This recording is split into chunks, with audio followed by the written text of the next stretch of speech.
Welcome back. बात करें आज के मैच पर, और उस मैच में पेशावर ज़ल्मी ने मुल्तान सुल्तान को शिकस्त दी है। लेकिन सवाल एक बहुत बड़ा है, वो ये है कि क्या अब आइंदा मुल्तान सुल्तान्स का ओनर तब्दील हो जाएगा अगले एडिशन में। बहुत कुछ नया होने जा रहा है, कुछ नई टीमें भी आ रही हैं, और जो मौजूदा टीमें हैं इनके हवाले से भी कुछ ना कुछ तब्दीलियां देखने को मिलेंगी। ये तब्दीलियां किस नौयत की हो सकती हैं? अली तरीन साहब बहुत सारे सवालात उठा रहे हैं।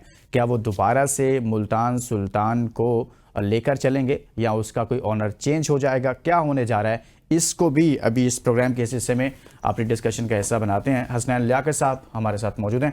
हसनैन, आप समझते हैं कि आगे दो नई टीमें भी आ रही हैं, लेकिन जिस तरह से अली तरीन साहब इस बार सवालात उठा रहे थे, जब अभी पीएसएल, आपको याद है पीएसएल शुरू नहीं हुआ था, तो तभी से ही उन्होंने, पहले से ही मैच भी नहीं शुरू हुए थे तो वो सवालात करना शुरू हो गए थे।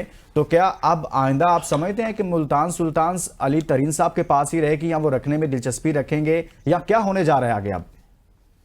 देखिए लुकमान साहब, अगर सवालात की बात की जाए तो सवालात तो मैं और आप भी हजार सवाल उठा सकते हैं। हमने जी।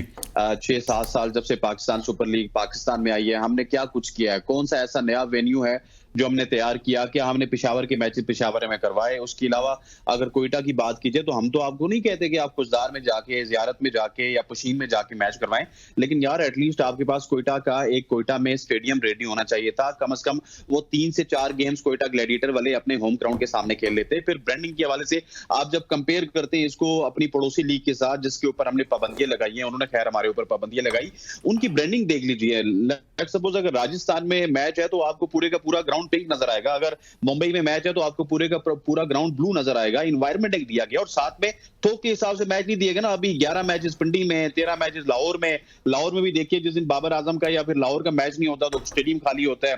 पिंडी में देखिए तो जिस दिन इस्लामाबाद का या फिर पेशावर का मैच नहीं होता उस दिन स्टेडियम खाली होता है। तो ये पीएसएल के तो बनते हैं पीएसएल मैनेजमेंट से कि इन्होंने क्या किया, हम बेसिकली ख्वाब खरगोश में सोए रहे। इसके अलावा जो आपने बात की अली तरीन साहब की कि अली तरीन साहब टीम लेंगे या नहीं लेंगे, मुझे ये लगता है पर्सनली स्पीकिंग कि अली तरीन साहब की जो बात है उसको हम सारे मिस इंटरप्रेट कर रहे हैं। उन्होंने कहा जी कि हमने पिछली दफा जो मुल्तान सुल्तान ली थी वो बड़ी महंगी ली थी, तो इस दफा जब बोली लगेगी तो उसमें हम देखेंगे कि किस शहर की टीम हमें थोड़ा ज्यादा सस्ती मिलती है। अगर मुल्तान की टीम ही उनको सस्ती मिली तो शायद वो ले लेंगे। और इसके अलावा दो टीम्स तो आनी है। आज सलमान नसीर साहब ने इस हवाले से बड़ी प्रिसाइसली बात कर दी। एक टीम आएगी आपकी, उन्होंने कहा है उनके मुताबिक एक फैसलाबाद रीजन की टीम आ सकती है, सियालकोट रीजन की टीम आ सकती है, या फिर मीरपुर खास और हैदराबाद की, और मोस्ट लाइकली ऐसे ही होगा कि सिंध की एक टीम आएगी, एक पंजाब की टीम आएगी, केपी की एक टीम है पेशावर, जिसके मैचेस जी आप जी। वहां पे नहीं करवा सकते तो आप दूसरी टीम के किस तरह से वहां पे मैचेस करवाएंगे। इसी तरह से कोयटा के भी ये हालात है। तो मोर और लेस लग ही रहा है कि या तो पंजाब से टीम आएगी या फिर सिंध से आएगी। लेकिन मैं ये समझता हूं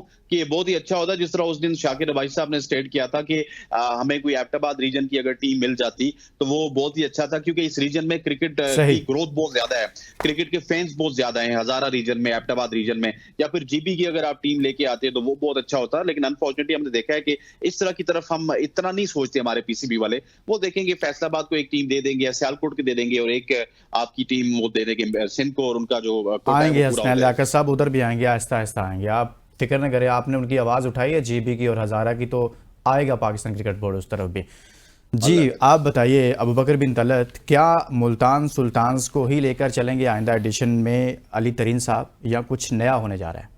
अच्छा, मैं उससे पहले थोड़ा सा हसनैन की बात पे एडिशन करना चाहूँगा, या विद ड्यू रिस्पेक्ट थोड़ा सा डिसएग्री करना चाहूँगा। ज़्यादा डिसएग्री किया गया। देखिए, बलूचिस्तान में या कोयटा में आप कैसे खेल सकते हैं? आपका एक इंटरनेशनल प्लेयर भी वहाँ जाने को तैयार नहीं है। आपके वहाँ पर जितनी भी एम्बेसीज हैं, उन्होंने फॉरेन जितने भी यहाँ पे डेलीगेट्स हैं उनको मना किया हुआ, आप वहाँ ड्यू टू सिक्योरिटी थ्रेट आप नहीं जा सकते।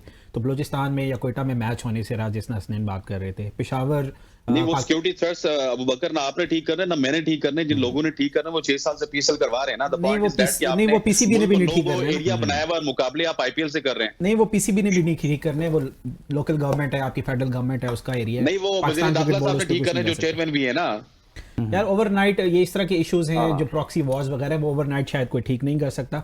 और इसी तरह जो पेशावर की बात जहाँ की है, एक वहाँ पे बड़े अरसे से 10 साल से एक गवर्नमेंट है वहाँ पे, जिन्होंने वहाँ स्टेडियम बनाना था, और इवेंचुअली जब स्टेडियम बना और जब उसमें बड़ी कोशिश भी की गई कि एक मैच कराया जाए वहाँ पर, वो भी ग्राउंड इस स्टैंडर्ड का नहीं है कि वहां पर ग्राउंड में मैच कराया जा सके। तो कोशिश तो पाकिस्तान क्रिकेट बोर्ड ने काफ़ी की, लेकिन कुछ लूप होल्स ऐसे भी हैं जहां पर पाकिस्तान क्रिकेट बोर्ड के साथ साथ दूसरे दीगर अदारों को भी सपोर्ट करनी होती है, वो भी हमें नहीं मिल रही। और इसी तरह अगर बाकी टीम्स की बात करें, देखिए ख्वाहिश तो मेरी भी है कि हज़ारा साइड पे होके और स्पेसिफिक होके मरी की टीम होनी चाहिए भाई। मरी में भी बहुत ज्यादा लोग हैं जो क्रिकेट को फॉलो करते हैं, लेकिन नहीं, हम उस चीज़ पे चले आते हैं, उस पे हसनैन ने भी बात कर दी है कि होनी चाहिए ये टीम या नहीं, लेकिन मैं उसी पे आता हूँ कि अली तरीन साहब मुल्तान सुल्तान के साथ ही रहेंगे, यानी कि वो मुल्तान सुल्तान को लेकर चलेंगे या कुछ चेंज होने जा रहा है? देखें, वो 3-4 एडिशन जब वो जीते रहे तो कभी उन्होंने पाकिस्तान क्रिकेट बोर्ड को क्रिटिसाइज नहीं किया। ऐसा कभी नहीं नजर आया कि वो बहुत ज्यादा नाखुश हैं पाकिस्तान क्रिकेट बोर्ड और पीएसएल की मैनेजमेंट से। और लास्ट ईयर क्योंकि उनको पता है कि लास्ट एडिशन है, उसके बाद बहुत सारी चीजें चेंज होनी है आपकी। लेकिन इस बार तो एडिशन शुरू होने से पहले ही उन्होंने कर दिया। एग्जैक्टली, देखिए लास्ट एडिशन है, एक 10 साल कॉन्ट्रैक्ट है आपका। जो टाइटल स्पॉन्सर है वहां से लेके बहुत सारी ब्रांडिंग चेंज होगी, बहुत सारे कॉन्ट्रैक्ट्स चेंज होंगे, एसओपीज चेंज होंगे। तो वो शायद निगोशिएशंस का पहला स्टेप है ये कि कैसे नेक्स्ट ईयर में निगोशिएट कर सकता हूं पाकिस्तान क्रिकेट बोर्ड और पीएसएल के साथ। और मुझे तो नहीं लगता कि शायद वो बैक ऑफ करें मुल्तान सुल्तान से। एक उस एरिया से भी उनका ताल्लुक है, एक लेगेसी भी होती है, एक एफिलिएशन और अटैचमेंट भी आपकी हो जाती है। तो ऐसे में आकर अगर वो कोई और टीम देते हैं, और पाकिस्तान क्रिकेट बोर्ड ने तो कैटेगोरिकली बता दिया है कि ऐसा बिल्कुल नहीं होगा कि बेस प्राइस वही पुरानी सेट होगी। एटलीस्ट उन टीमों की जो अभी से पाकिस्तान सुपर लीग खेल रही है, उनकी जो बेस प्राइस है वो ऑलमोस्ट डबल होगी या 150% तो ज्यादा ही होगी, क्योंकि अब एक ब्रांड बन चुका है। एग्जैक्टली, जो नई टीम्स हैं अब ये देखना पड़ेगा कि वो, लेकिन जो पहले वाले हैं वो कहते हैं जी फाइनेंशियल मॉडल जो है उसे चेंज होना चाहिए। ये नहीं हो सकता कि जो कमाएं हम वो सब पे इक्वल डिवाइड हो। देखिए, एक चीज तो सबसे एक बंदा सस्ती खरीदता है, बिल्कुल उसको भी उतने ही पैसे मिल रहे हैं। ये बात 100% दुरुस्त है कि एक बंदा जिसने ज्यादा चंक लगाया हुआ है, ज्यादा इन्वेस्टमेंट की हुई है, उसे भी उतने ही पैसे मिले या उतना ही पोर्शन मिले प्रॉफिट का जिसने आधे से भी कम पैसे लगाए। बिल्कुल, फाइनेंशियल मॉडल में चेंज होना चाहिए। शाकिर अब्बास साहब, सर क्या कर रहे हैं अली तरीन साहब आप? मेरा ख्याल अली तरीन की जो लेगेसी है वो मुल्तान सुल्तान के साथ ही, अगर उसने पीएसएल में रहना है और पीएसएल में किसी टीम के साथ रहना है तो उसकी पहली प्रायोरिटी मुल्तान सुल्तान ही होगी, क्योंकि उसके मरहूम चाचा की एक निशानी है उसके पास, क्योंकि टीम बेसिकली उन्होंने बिल्कुल उन्होंने जिनकी लास्ट ईयर डेथ हो गई है। तो कुछ ऐसी फैमिली की निशानियां होती हैं, नॉर्मली लोग कैरी करते हैं। और इस तरह के जो बड़े ख़ानदान है, तरीन ख़ानदान एक पाकिस्तान के बड़े ख़ानदानों में से एक है। तो मुझे लगता है कि अगर उन्होंने पीएसएल के अंदर इंटरेस्ट रखा तो शायद पैसों के ज़्यादा फिक्र ना करें। उनकी कोशिश यही रहेगी कि अपने रीजन को ही रिप्रेजेंट करें, बजाय इसके कि वो लाहौर कराची की टीम या पेशावर की टीम ले। तो मुझे तो यही उम्मीद है कि अली तरीन अगर पीएसएल में उन्होंने रिटेन किया एज अ टीम ओनर तो उनकी पहली तरजीह मुल्तान सुल्तान ही होगी। फिर कोई बहुत प्रॉब्लम होगी तो मुमकिन है किसी नई टीम के साथ जाएं। लेकिन मैं समझता हूं कि पीएसएल की 10 साल बाद जब एक नई बिल्डिंग है, नई मामलात होंगे तो ये एक चीज़ खुल के सामने आ जाएगी कि आया पीएसएल एज अ ब्रांड कितना इमर्ज किया है 10 सालों में, क्या इसकी वर्थ बढ़ी या नहीं।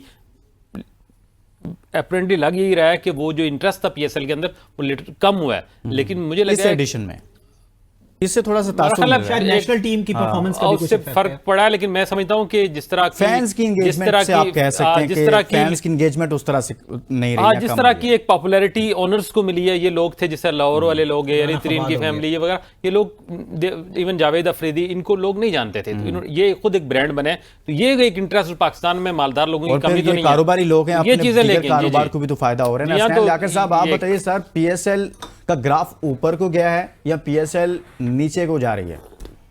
देखिए, अनफॉर्चुनेटली मुझे कहना पड़ रहा है कि पीएसएल का ग्राफ इस सीजन में तो बहुत ज्यादा नीचे गया। उसकी सबसे बड़ी रीजन अबू बकर ने स्टेट कर दी कि आपकी प्लेयर परफॉर्मेंसेस नहीं है, आपकी टीम परफॉर्मेंसेस नहीं है। जब तक ग्रीन जर्सी में आप परफॉर्म नहीं करेंगे लोग आपको देखने नहीं आएंगे। सेकंड बड़ी रीजन ये है, लुकमान साहब के लोगों ने 2 बड़े ब्रांड्स का बायकॉट किया हुआ और हमारी सोसाइटी में कुछ ऐसा रिलीजियस तबका है जो प्रिवेल करता है और इसकी वजह से भी क्राउड उस तरह से आपको नजर नहीं आता। 70-80% आपको ग्राउंड फील्ड नजर आता है, लेकिन वो 20-30% जो लोग हैं वो उसी वजह से नहीं आ रहे। और थर्डली देखिए, जो हम बात करेंगे ना सिंसियरिटी की, तो आपने सिस्टम में लूप होल्स ऐसे छोड़े हुए। अब कौन सा बंदा रोज रोज चांदनी चौक गाड़ी लगाएगा और उसके बाद वो 6 रोड के बिल्कुल आपने ये दुरुस्त निशानदेही की है। ये जो सिक्योरिटी के बैरियर्स हैं, ये सारी चीजें, रात को लेट आप वापस जाते हैं। हसनैन, मुझे ब्रेक के लिए जाना पड़ गया, अदरवाइज हम आपकी पूरी बात ब्रेक के बाद इस पर मजीद बात कर लेते हैं। Stay with us.